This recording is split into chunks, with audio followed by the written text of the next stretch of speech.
learn a little bit about like the omer. And like the omer is about revealing the source of the Zohar. The source of the Zohar is the neshamas of every Jew. That every Jew is connected to Hashem, no matter what, no matter how. I love the tzaddik has these beautiful lashonos.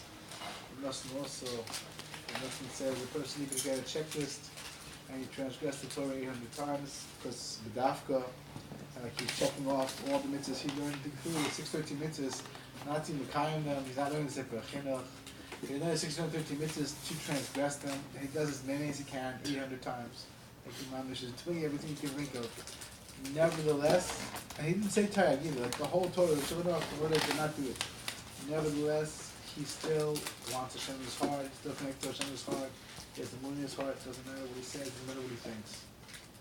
But Tzaddik also very powerful words about no matter how a person converts from a religion, still a Jew remains a Jew. No such thing is not real. All the stuff is midunyan. He has confusion. He gets a call. Here's Mashiach's here. Here's Mashiach. He's going to right away run and change his ways in every manner. So that's very much what we're trying to uncover. It's a beautiful Zohar. The Zohar tells about a Talmud who showed up. And he said, I want to learn Torah so that I'll be able to make a lot of money. And the Rav was like, this low life money, of course, that's when you learn Torah.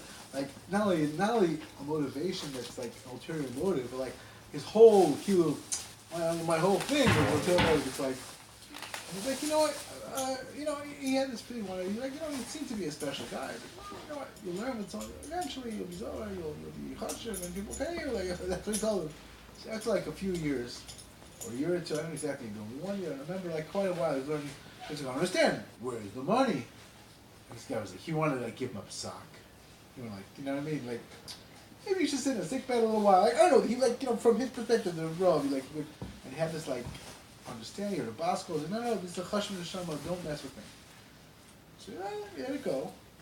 And eventually someone came, you want to learn with someone, he's already, after a bunch of more years, he had become very, very accomplished and a very big scholar. So he went to, I think even before then, actually, he came over to the Rav and he said, he's crying, he said, how could I not understand the pressure of the Torah? I want to make money out of it, I want to be crazy, like, stupid. It's a foolish attitude, and Mama should change. She changed very much his impression. And someone came in, he said, I want to pay someone who's learning, so he said to him, he did get the money after all.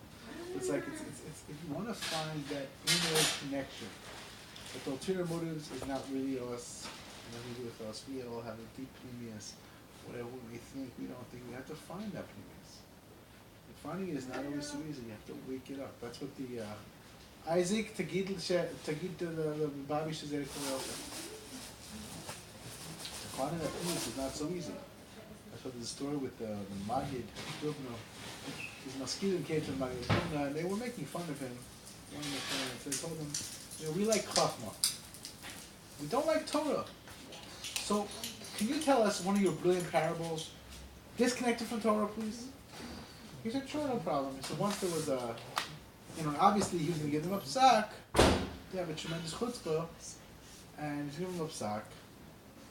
So he's going to give them a little patch. So he said, there was once a guy going into town, and he's checking all the wonders in the big city. He's like really from a little small little door, from a little town. He's in this big city, like which who knows how big it was, whatever. But his idea is a big city. And he saw some blacksmith. The blacksmith had a bellows. And people don't know, bellows is this thing that fans the flame. You make a spark, your fan makes a big fire. So this guy was a real bumpkin. He said, wow, it's a fire generator. This thing makes fire. So he asked the guy a price. I want to buy one. The guy's a little confused. He wanted to buy one. But he sold him one for a very reasonable price. Not so cheap. He went back home and called all the 10 people from his little village, whatever it was. Like, now I make fire. Just made air. People started laughing. You idiot, you were ripped off. He thinks he told you the fire generating machine. Well, he didn't say it so many words, but he demonstrated. Like, the guy took you for a ride. That's why it was so cheap. Ketchy goes back to the city. And he goes to this blacksmith and says, what is this? You sold me this thing. Man, it's useless. I thought it makes a fire. He said, what do you mean make a fire? You didn't make a spark. You put a spark, and then it blows the spark. You're on the fuel, you're on the fire, you're on the trees, you're the whatever, the wood. You make a spark with your tinder flame, and then you take the bells, and then it flames the spark. There's no spark, it's not gonna blow a fire, not a kind of fire. He says, it's anything with you, Terry's not gonna help. There's no spark, you can't make a fire. He's like very strong, like he gave him a sack. So Nassim, when he heard the story, he said, listen, obviously they deserved it. I don't think he had to say it. They deserved it because they're jerks coming over to the rabbi. Like, hey, don't teach me Torah. It's like, you jerk. What kind of insensitive, what kind of unpleasant, very awkward thing. Like, what's your problem? You normal? The answer is no. The people are there, incredible chutzpah, they don't care. He said, but it's not true. He said, they have a spark, but you need the right bellows to fan it. Fanning the spark that they have so covered, but there is a spark. Every Jew has a pintle yid, it doesn't matter. And that's what Lag Bomer is about. Lag Bomer is about finding that pintle yid in every person, fanning the flame and uplifting and picking up and changing and transforming. That's what Lag Bomer is.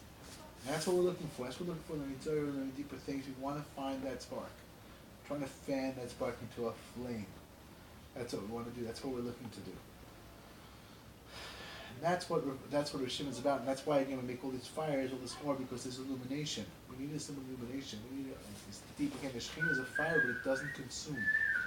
So you make a fire to try to live, and you want to wake up and become a fire. The fire of the Shekhinah. You want to be in flame. You want to be on flame.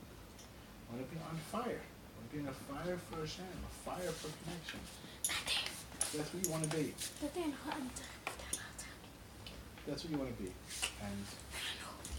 And the way to do that is, again, learning these deeper things, connected to the Shimon, connected to the Or. That's what happens. That's how it goes. Hashem shall be Zocha, all the Or, Torah, and Yira.